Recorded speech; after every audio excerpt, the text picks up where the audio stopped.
In today's video, I'm going to teach you how to return a cell as blank if the value is blank.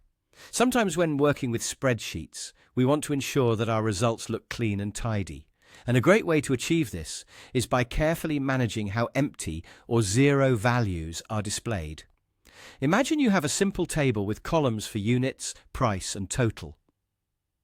The total is typically calculated using a straightforward formula, units multiplied by price. This usually works perfectly. However, a common issue arises when you have some missing data.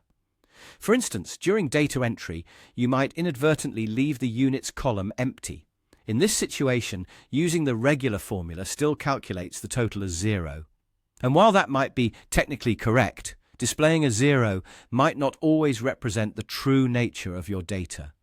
Instead, you might prefer the total cell to remain blank when no unit entries are available, to avoid misunderstanding and keep your table looking neat and professional. So, how can we address this and make the total cell blank instead?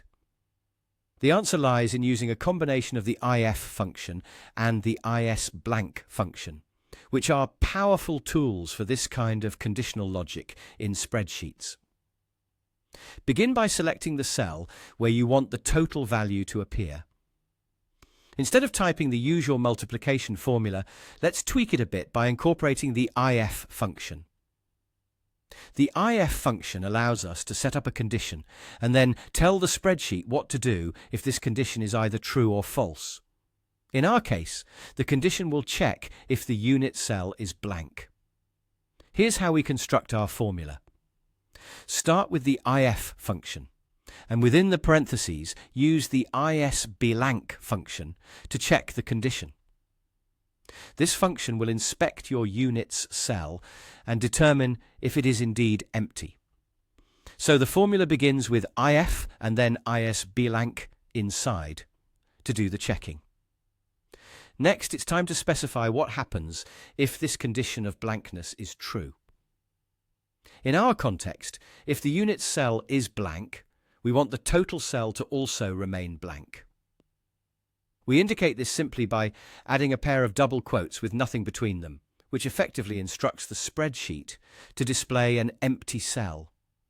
Now, what if the condition isn't true? This is where we place our original multiplication formula, which calculates the total as normal when there is a value in the unit cell. So within the same if function, after specifying the empty result, we follow up with a comma and input our regular formula. Units times price. When you press enter, watch your table adjust. You'll notice now that if your unit cell is left blank, the total cell will display as blank too, maintaining a clean look throughout your spreadsheet. This simple yet effective technique ensures that your data presentation remains both accurate and visually appealing, without any stray zeros cluttering up your work. Practice incorporating this approach into your spreadsheets, and you'll soon find it becomes an invaluable part of your data management toolkit.